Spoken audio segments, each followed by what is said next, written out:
క్రీస్తునాథుని యందు ప్రియమైన సహోదరి సహోదరులారా, ఈరోజు మనము 12వ సామాన్య ఆదివారంలోనికి ప్రవేశిస్తూ ఉన్నాం. ఈనాటి ధ్యానాంశము దేవునిపై నమ్మకము. మొదటి పట్టణము యోబు గ్రంథము నుండి తీసుకునబడినది. రెండవ పట్టణము పునీత పౌలు కొరింథీయులకు వ్రాసినటువంటి 2వ లేఖ నుండి, మరియు సువిశేషము మార్కు సువార్త నుండి గ్రహించబడినది. మొదటి పట్టణములో మనం యోబు గ్రంథము నుండి వింటున్నాం. యోబు అనగా నా దేవుడు తండ్రి ఎక్కడా అని అర్థము. యోబుకు జీవితంలో అనేక కష్టములు కలిగినవి. అయితే అతడు దేవునిపై నమ్మకము కలిగి జీవించారు. యోబు విశ్వాసానికి నాయకుడు. బాధలో ఉన్నప్పుడు దేవుడు మానవులను ఏ విధంగా ఆదుకుంటాడని మనకు తెలియపరుస్తూ ఉన్నారు. మానవుడు అన్ని జీవిత సవాళ్లను ఎదుర్కొనే స్థాయికి ఎదగాలి. యోబు తనకు బాధలు కష్టములు ఎందుకు కలిగినవి అని దేవుని ప్రశ్నించడం జరుగుతున్నది. ఆ రోజులలో కష్టములు బాధలు పాపమునకు శిక్షగా భావించేవారు. మంచి జీవితము జీవిస్తున్నప్పటికీ బాధలు తప్పలేదు. కష్టములు కలిగినప్పుడు ఓర్పుతో ఉంటూ దేవునిపై నమ్మకం ఉంచి జీవించాలని యోబు మనకు బోధిస్తూ ఉన్నారు. కష్ట సమయాల్లో ఓర్పు కలిగి జీవిస్తున్నామా? ప్రతి ఒక్కరము పరిశీలించుకుందాం.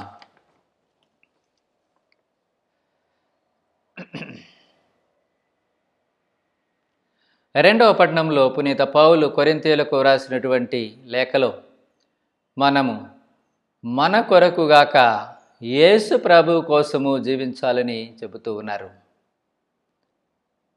క్రీస్తు ప్రభును వెంబడించేవారు పరివర్తన చెందినటువంటి జీవితమును జీవించుటకు అవకాశం కలుగుతున్నది. 17వ వచనములో చెప్పబడినట్లు, ఎవడైనను క్రీస్తునందు ఉన్న ఎడల అతడు నూతన సృష్టి, పాత జీవితము గతించినది, కొత్త జీవితము ప్రారంభమైనది. మన జీవితాలను క్రీస్తు ప్రభు వసగు ఆ నూతనత్వముతో నింపుకుంటూ వారి వలె జీవించటానికి మనమందరము కూడా ప్రయత్నము చేద్దాం. మార్కు సువార్తలో యేసు ప్రభు తుఫానును గద్దించటను గురించి వింటాము.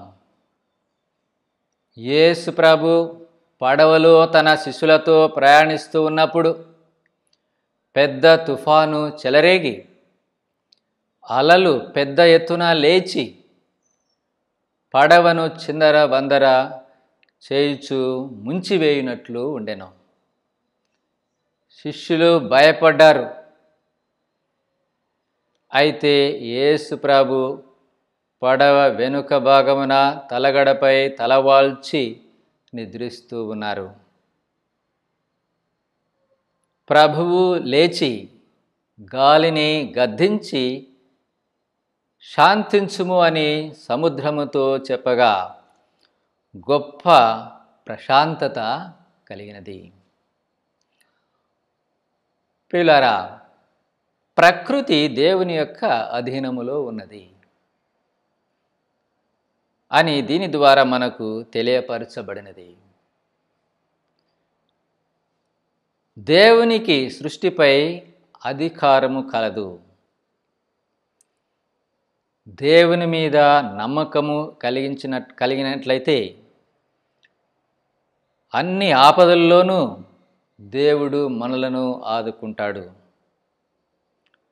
కష్ట సమయాల్లో దేవునిపై నమ్మకము కలిగి జీవించటానికి ప్రతి ఒక్కరము కూడా ప్రయత్నం చేద్దాం. మిమ్ములను మీ కుటుంబములను యేసు ప్రభువు దీవించుదురుగాక. ఆమేన్.